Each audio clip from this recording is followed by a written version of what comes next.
Today we'll delve into how men with lower social status use romance as a strategy to attract women, and how they employ this emotional dynamic to set themselves apart from wealthier men in what's often referred to as the sexual marketplace. It's a well-known fact that in this arena, men are in competition for female attention. Women, in turn, evaluate potential partners, meticulously weighing their options to determine which man is the most suitable. While physical appearance might serve as an initial attractor, many women prioritize other factors, such as a man's ability to provide, his status and his resources, when it comes to making a final choice. For instance, a good-looking man who lacks wealth or social standing may find himself less desirable compared to a man who is only moderately attractive but possesses significant wealth or status. This dynamic is evident in the real world. Look no further than examples of successful athletes, often not conventionally attractive, dating supermodels, or tech moguls and politicians seen with strikingly beautiful women. These men's wealth and status elevate their appeal, allowing them to surpass more traditionally attractive men who lack those attributes. Because of this competitive edge, high-status men attract a considerable number of women, making them formidable rivals for average men in this marketplace. For men lacking wealth, power, or social standing, romance becomes a crucial equalizer. If they fail to employ strategic approaches to win a woman's affection, they risk being overshadowed by more successful men who dominate the dating market naturally.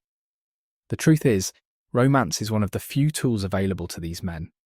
It enables them to connect with women on a deeper emotional level, something that can be far more potent than material wealth.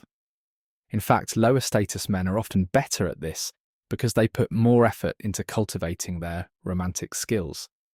They have more at stake, so they invest heavily in emotional connection as a primary way to stand out, turning what might be seen as a disadvantage into a competitive strength.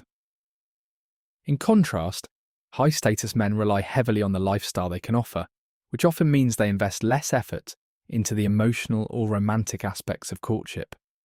Their status grants them an inherent advantage. They don't have to depend on elaborate romantic gestures or emotional displays to win a partner's affection.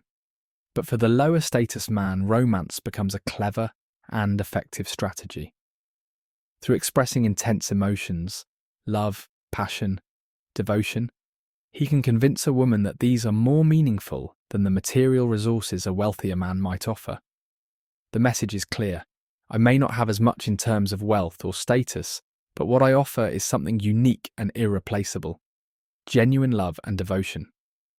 This theme, where a woman chooses a lower status, romantic man over a wealthier, more powerful suitor, is a popular one in literature and film. Take The Notebook, for example. Ali Hamilton, from a wealthy family, is courted by Lorne Hammond, a successful man who can provide her a life of comfort and security.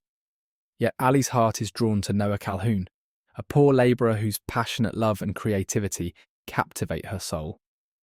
Despite their stark social differences, it's Noah's deep, enduring love and romantic gestures, such as rebuilding the house they once dreamed of, that ultimately win Ali's heart.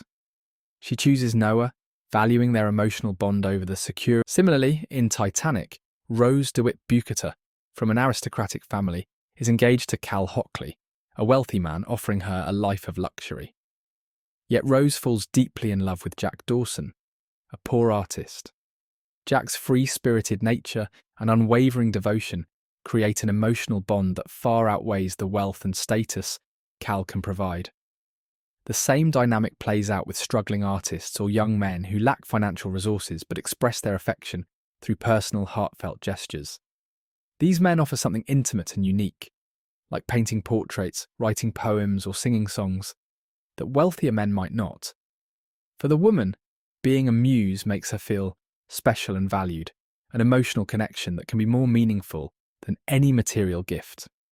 Romance, as we understand it today, has its roots in 12th century France, where knights, often lacking the wealth and influence of powerful kings, developed the concept of chivalry and romantic love to stand out. These knights, poets and composers as well as warriors, needed a way to attract the attention of high-status women who were courted by the wealthy elite.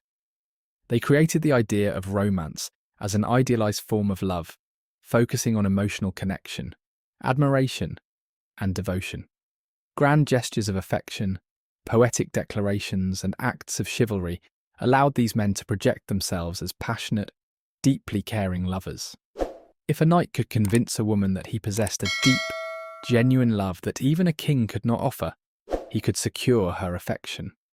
In modern times, romance is often considered a young man's game, particularly for those in their early 20s who have yet to accumulate the wealth or status typically desired by women. Young men face the challenge of competing against older men who've already established themselves financially. To level the playing field, these men can either wait to build wealth or become modern knights, offering women something money can't buy, a deep emotional connection. Even if you're a high-value man, offering a woman an exciting lifestyle, neglecting romance leaves you vulnerable.